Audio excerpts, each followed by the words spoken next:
Just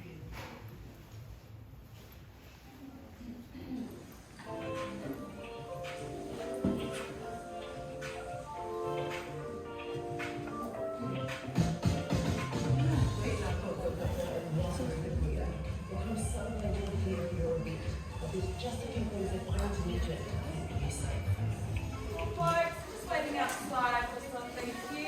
Awesome.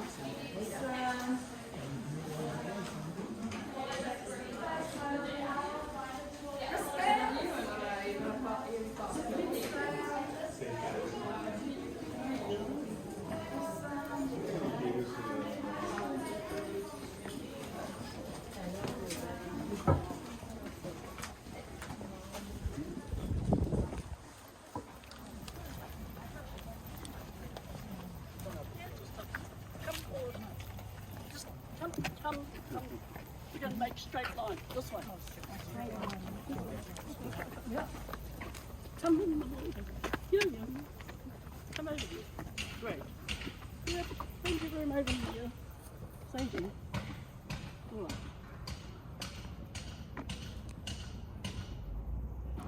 I won't use this. Well, kia ora everyone.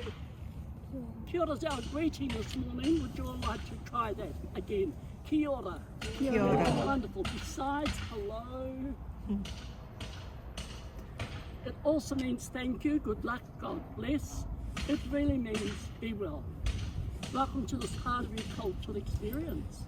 Now today, folks, we're going to give you a special Māori welcome across this courtyard. You're actually standing on what we call the marae. Very important place to greet the Māori people. And basically this is where we uphold our customs, our laws and our heritage. We don't live on them. It's just a place that we come to daily for special occasions and especially to welcome you, the visitor. Alright, now we have what we call the ceremony, the pohiri, welcoming ceremony.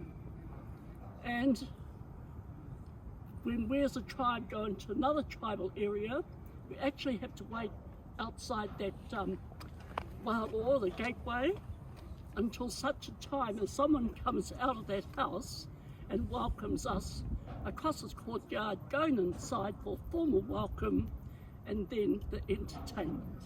All right, so we're just going to change things up a little today. And so before I tell you a little bit more about the welcome, let's just find out where everyone is from. Very important. Anyone from Australia? How about from the USA? Canada? Or England? Scotland? Or Wales? Ireland? Germany? Yeah? Switzerland? Or Sweden? Doesn't leave too many other countries. Where else have we got? Czech Republic. Czech Republic. Romania. Romania, yes. Anyone else? Japan. Japan, yes.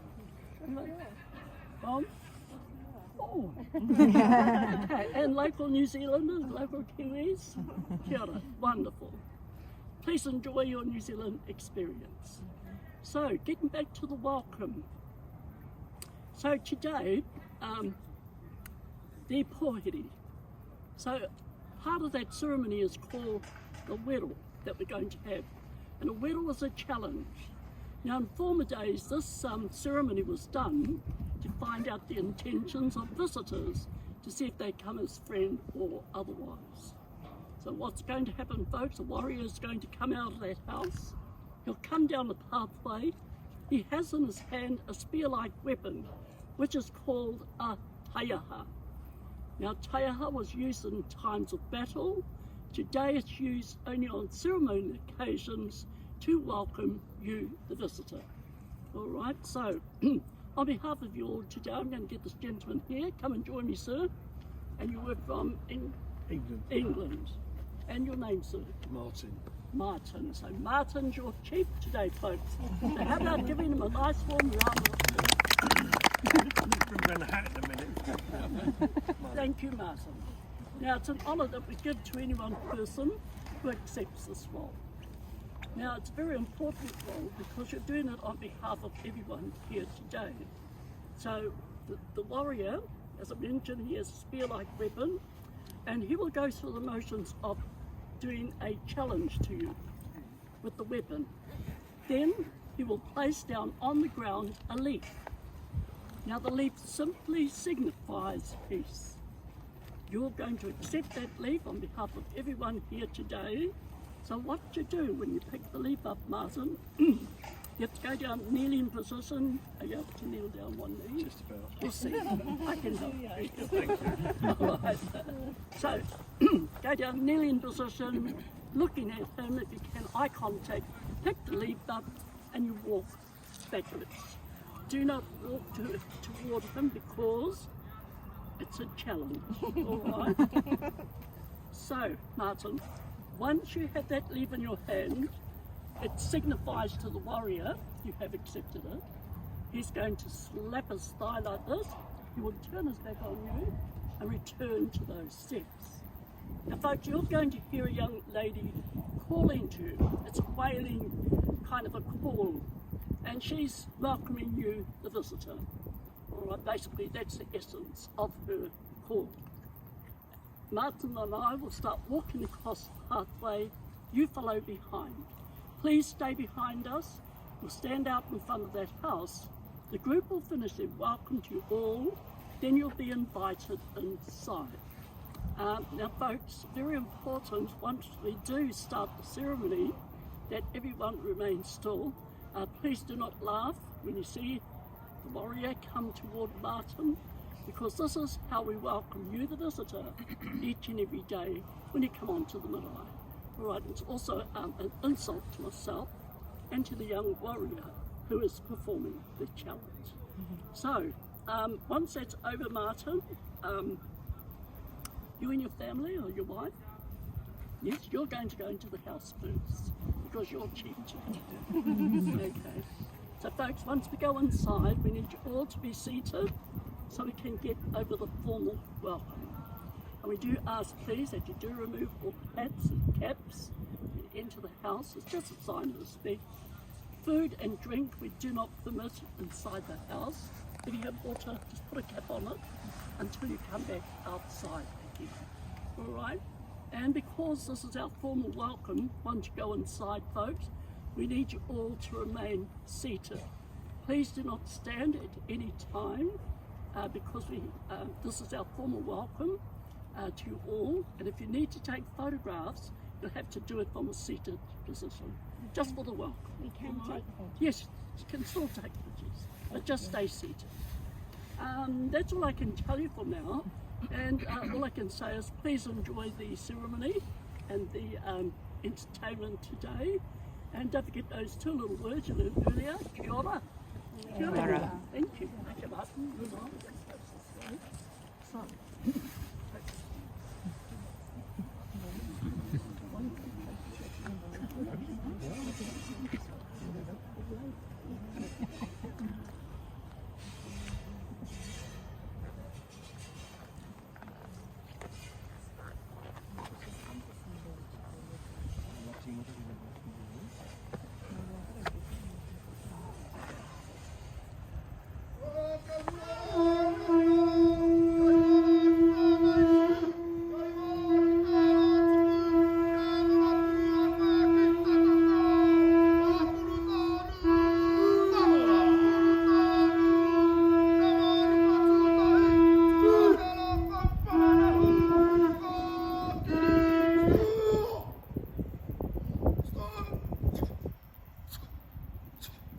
Stop!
they come into the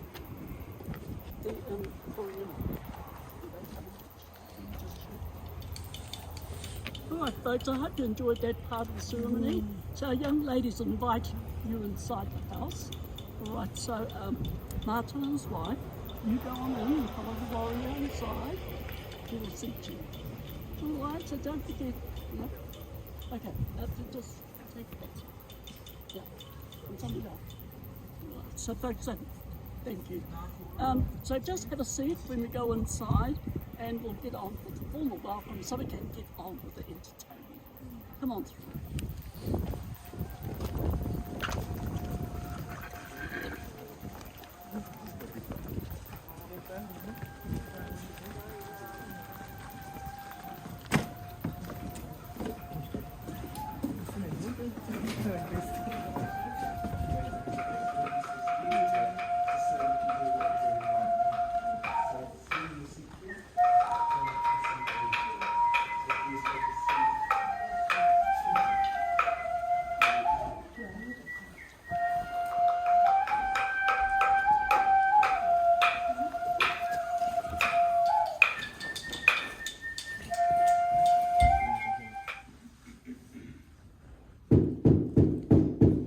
Katauha whakatau te rangi e tūi honei, katauha whakatau te papa e takato ake nei, katauha whakatau ngā manuhiri tūha rangi katau nei, katauha whakatau te rōpū kapahaka e tūi nei, katauha, katauha.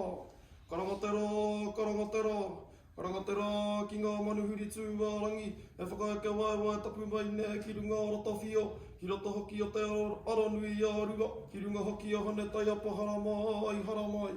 Ki a koe te rangatira nai hoki te rauwāranga i pīkau, hei tahuaka e whakaeke mai ana koutou, ringa i te ranga mai tēnā koe atira tēnā koutou. Atira kei ngā manuhiri noho mai rā i roto i te hānea neatanga te whare tupuna e tūnei, e mātaki ana i a mātau e maukahana, ki ngā taonga kui mā koroma. Nā reira huri, huri tēnā koutou, tēnā koutou, tēnā tātou katoa, ka huri.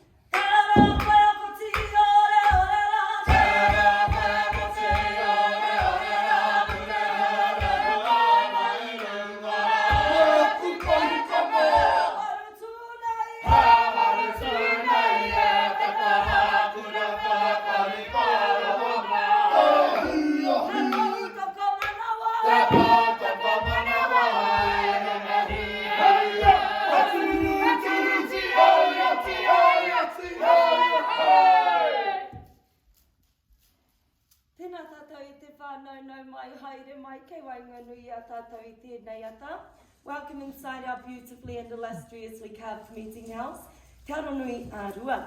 You have all just partaken in the most formal and traditional of our ceremonies, the pōhiri. Now, our warriors are going to share with you the hongi. Now, the hongi is the light pressing of noses twice, followed by a firm handshake. Now, we believe this forms a bond of friendship between you, our visitors, and we, the people of the land. How about you give your chief today a big round of applause? It gives me great pleasure to introduce you to my family, Te Rō Pūtau.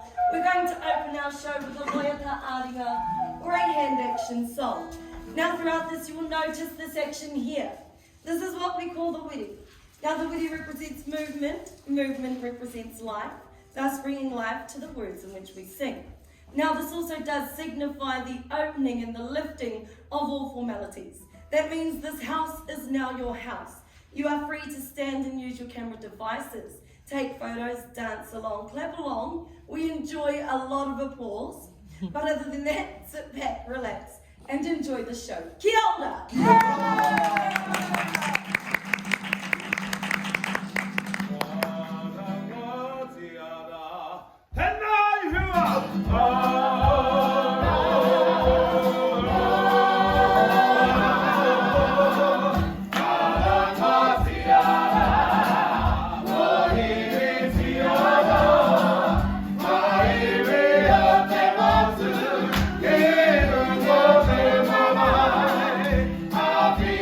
Africa,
That was the Waiata Aringa or a hand action song.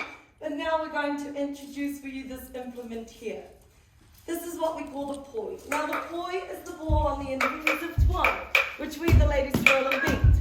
It's beaten on the backs and palms of the hands to the note, sound and rhythm. It is also used to depict the wing feathers of our birds and our insects in flight. More particularly, the puia de hua or the white butterfly. Kia ora.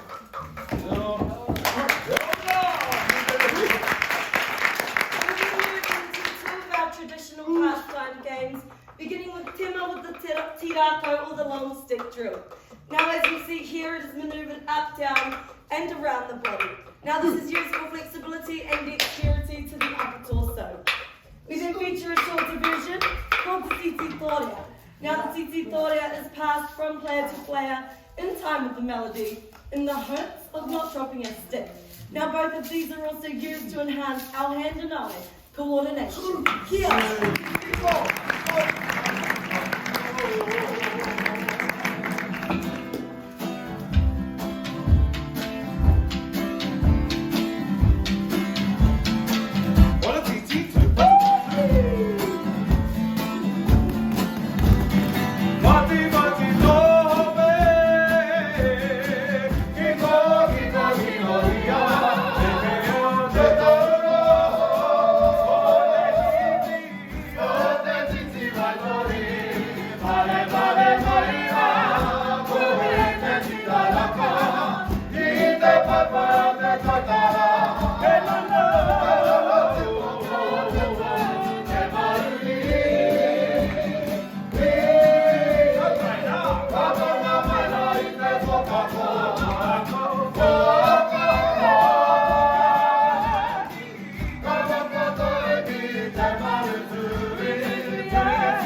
Now, folks, we're going to slow down the pace just a little bit and share with you New Zealand's most famous love song, Pō Kare Kareanga.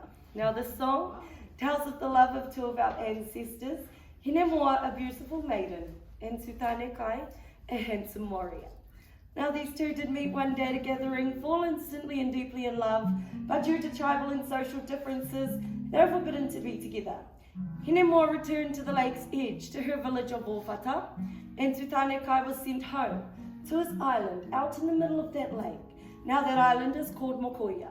Hinemoa, being the determined young woman that she was, decided that she was going to be with her lover. Now, under the cover of darkness, she crept down to the lake's edge, with every intention of using a waka or a canoe to paddle across to the island. However, her father, knowing the intentions of his daughter, had her canoe hauled high up onto dry land. This did not deter her. She returned, tied about her waist empty calabashes for flotation. She then slipped into the cold, dark waters of Lake Rotorua, and she swam the journey, guided only by the sound of Tūtane Kai's flute or his ko'omo that he sat playing from his homeland. Now, we, the family you see on stage, are just some of the many direct descendants of this long ago romance. A Romeo and Juliet type love story, but with a much more happier ending. For you now, Pō Kare Kareanga. Here.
of our weaponry. You would have noticed on our stage many of these handcrafted weapons.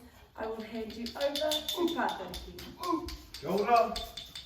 Ladies and gentlemen, before we get underway, please one more round of applause for Tū Tāne Kai.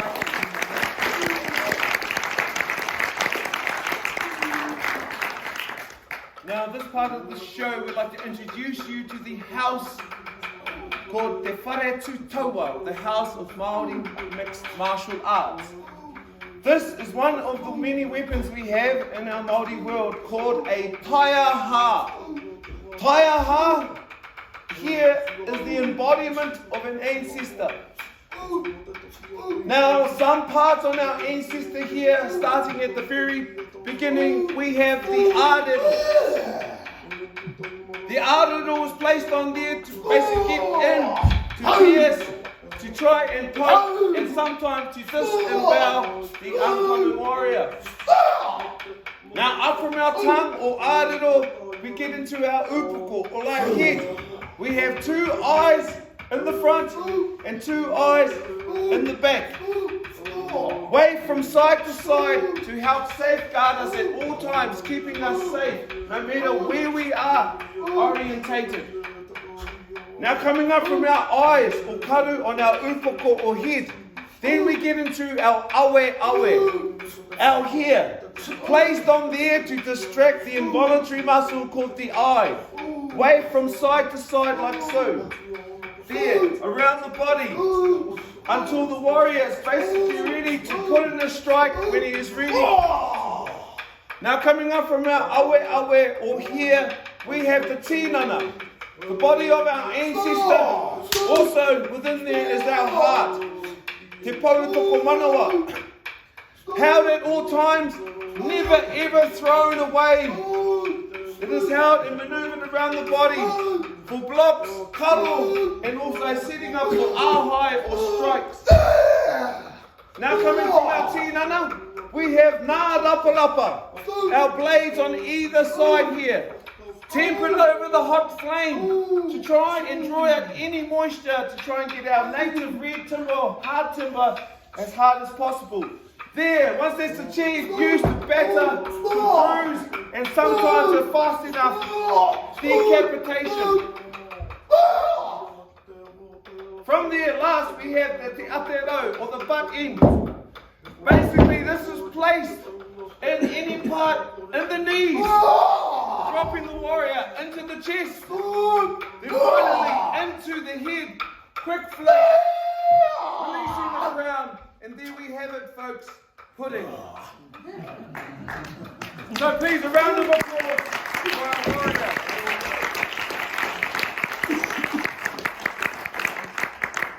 Now we're going to get into some postural stances to help us align ourselves and correct us within our forms. Now each tribe has their own way of expressing themselves through this medium called a taiaha here.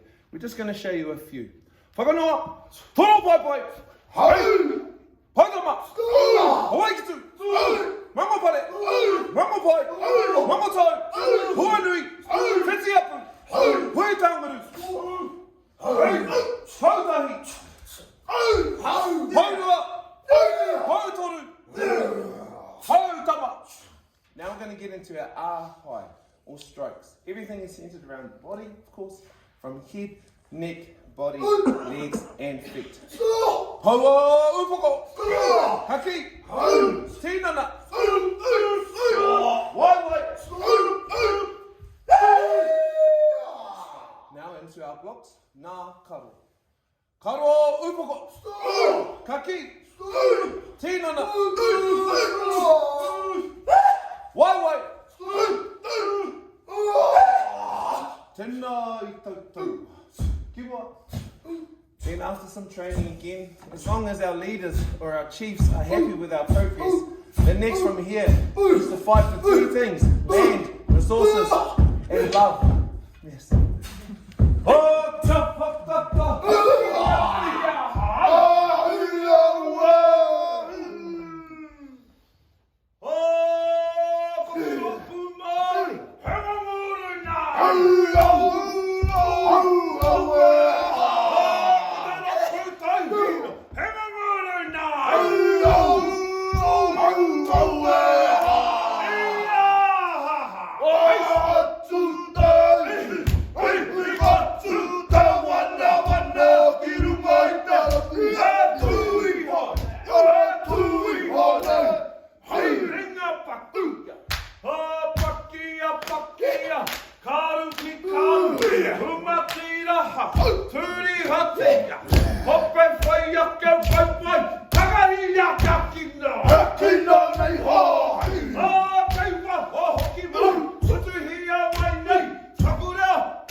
So there you have it, the most popular and also the most ferocious of all of our dances. It was indeed the haka, also known as the Maori posture war dance. Now throughout the haka you would have noticed the enlarged eye, also the protruding tongue.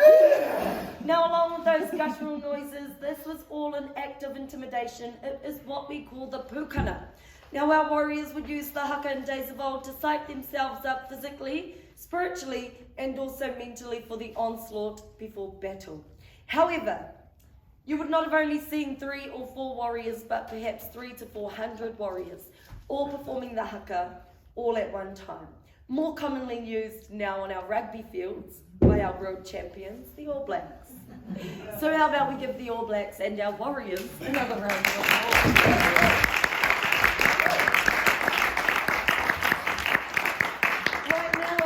Going to grace the stage once more and share with you the double moving into the quadruple long poi.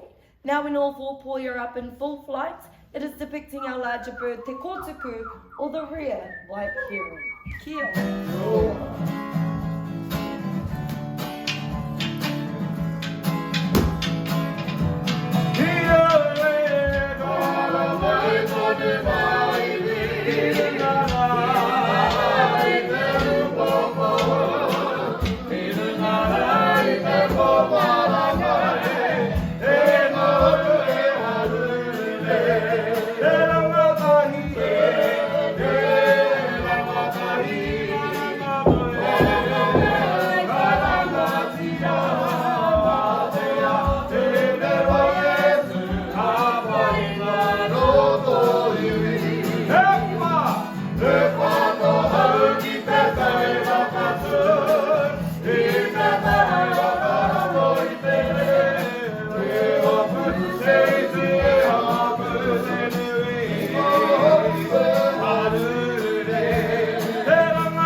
Unfortunately, that does bring this afternoon's show to a close. However, have you all enjoyed the show? Yes. We hope you have just as much as we have enjoyed performing for you. Now, we do wish you safe travels throughout our country of Aotearoa, New Zealand, more specifically our city of Rotorua, and more pertinently our village of Te Whakarewarewatanga o Te Opetaua, Awahia. Please don't be shy to use those 2 little words in your travel. Who can remember what they are already? Kia ora. Karu? Absolutely, one more time, nice and loud. Kia ora! Kia ora! All right, folks, clap along to our final song. Enjoy your day.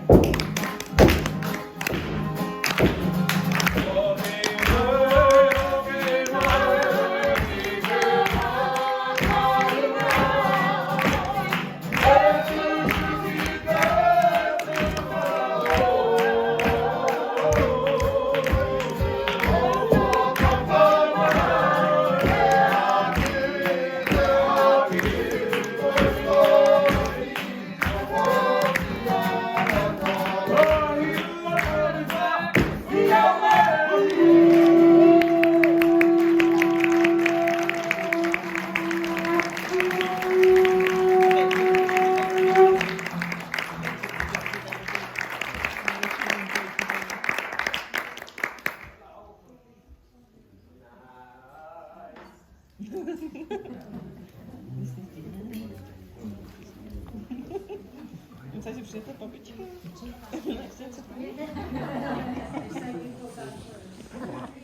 Kia ora! Kia ora! So kia ora does mean in literal terms good health. It can also mean hello and thank you. If you do hear someone saying kia ora to you, it is polite to say kia ora back to them. So kia ora no mai haere mai ki tōku kāinga o te whakarewatanga te tūnga o te pūtaua awa hiao. What I just said there was simply hello. Hello and welcome to my home. The name of my home here is Te Whakarewatanga. Te tūnga o te ope, they're all natural geysers. They will go off when they want to go off. If you don't happen to see a geyser going off on our guided tour, you are more than welcome to go back down after our guided tour has completed. We are open until 4:30 today and your tickets are valid until then. So we do need to stay together on our guided tour for the next 90 minutes, but once that's completed, you are able to go and do what you want to do throughout our park for the day.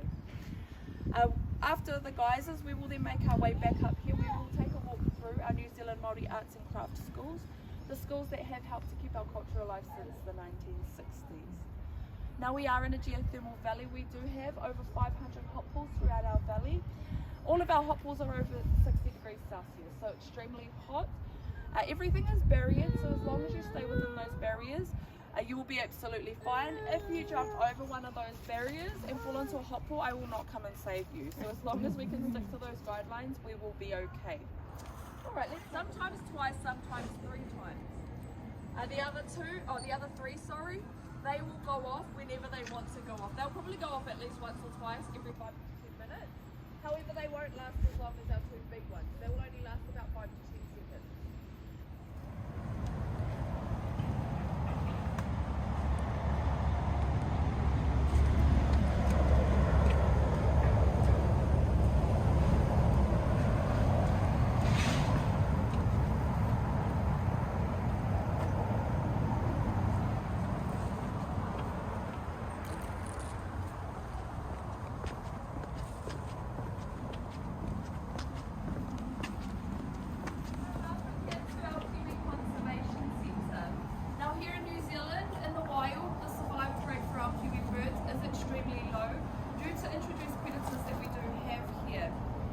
Those predators are things such as cats and dogs, possums, rats, stoats and weasels, even hedgehogs are a predator to our kiwi chicks. So we keep them here in captivity until they reach the age of about 3 to 4 years old. We will then either release them into one of our protected areas that we do. I think I have a very sensitive nose. I guess you do, baby.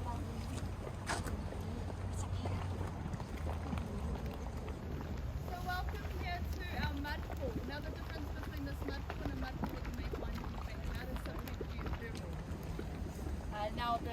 As I mentioned, we're sitting on those two tectonic plates. We have the magma that sits in the ground. We also have the geothermal waters that boil it out of the ground.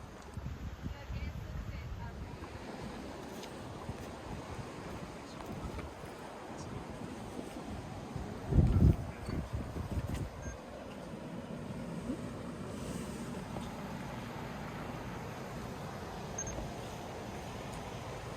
everywhere. That was a bit hard to point out, but where my hand is pointing, there's another 2 geysers situated up there. They will go off whenever they want to as well. It does look like they have a bit of action up there at the moment. So if you are wanting to see a geyser go off while we are down here, I would suggest to watch out for those ones. These 2 are at a stop or at a stop at the moment, and they probably won't go off for another 2 years.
Throughout the 1900s was a time where we weren't allowed to continue a lot of the traditions that we did have within our culture.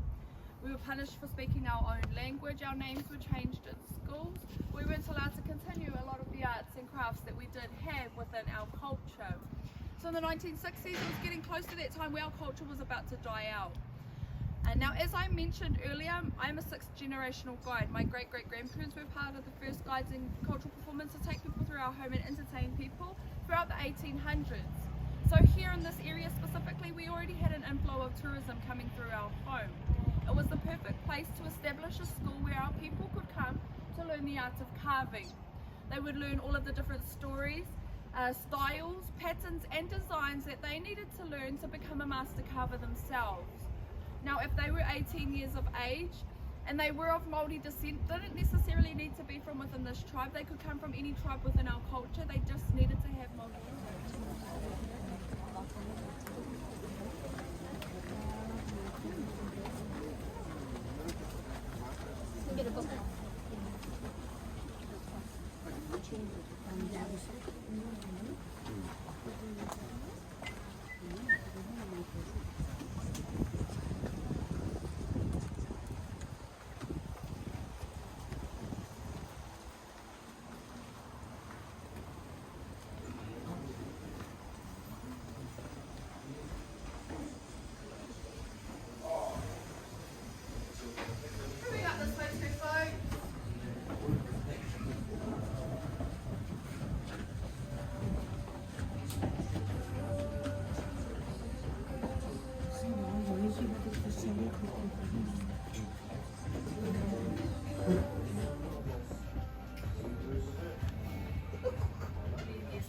So it's a very precious stone to our people. Now this bone on this display, this here is parawa, or whale bone. Now my people do not hunt whales, however if a whale was to beach itself, on one of the beaches that we do have here in New Zealand, we'll have a meeting with the tribe that owns that beach to see how we're able to obtain a piece of that whale bone. Or it is gifted to us, but those are the only ways that we're able to obtain whale bone here. The other type of bone that they will use is cattle bone or cow bone. Obviously a lot more easier for our people to source cattle bone than it is to source whale bone. The one on the left here in this end display, that there is whale bone. The one on the right is cattle bone or cow bone. So it gives you a good example that they can create two of the same pieces with two different types of bone. Now the last stone that we have here on this display is hoanga or sandstone. It was used as a traditional grindstone. Now when our students first arrive here, they will use or learn how to use the long rectangle piece and the two side pieces that are on the wall over here. So that long piece will run along the top and those two side pieces will run down the side. We'll an archway or an entrance into that here. Now that's the story of how my people, my tribe,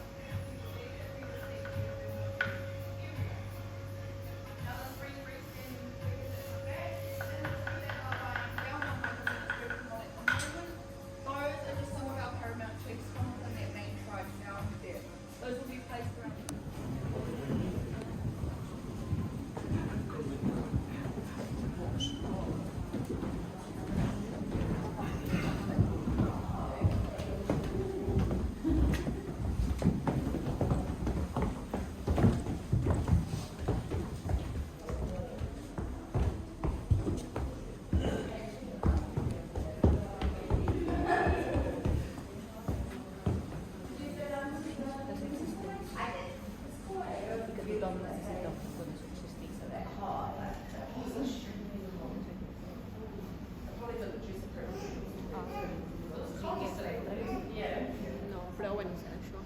Alright folks, so kia ora, welcome here to Te Rito o Rotowhiro, which is our national weaving school. Now Te Rito is the baby shoot that sits inside of the harakeke bush, the plant that I got you to feel as we walked into the school. Traditionally our people would utilise it as a form of survival, when they first arrived here to Aotearoa. They would create things such as clothing and housing garments, housing materials. We do have kite and tupu in the back there. Those there are what we would hold and cook our food in the geothermal. They would also leave us things such as whareki or mats, tūranga panels to line the stairways there, but also extract the fibres from within the middle of the plant. Removing the outer tapa layer with the split edge there of their kuku or muscle shell. Using that flat edge there, they would remove the mallet, which is what's called this here.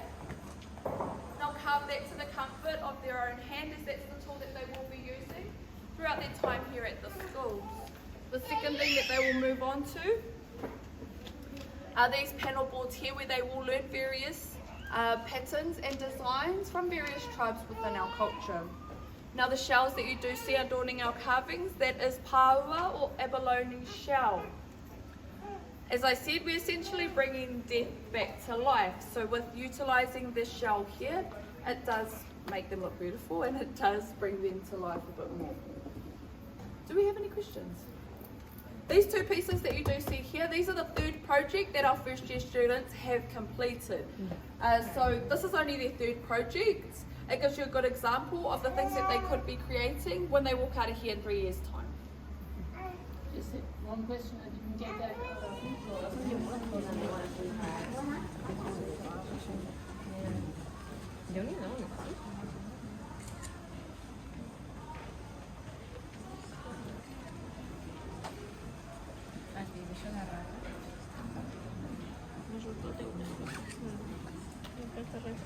Saca de bro, porque no sé si es.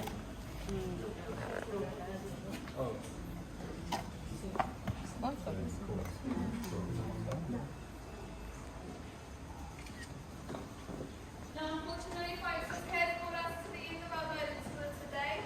As I mentioned, you are more than welcome to go back to anywhere that we have been on our guidance tour. Our pub is open until 4:30 today and until the and present.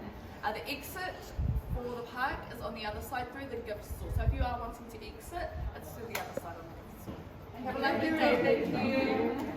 Thank you very much. Yes, absolutely.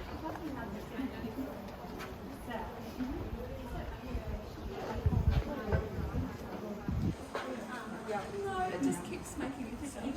It just keeps making me think.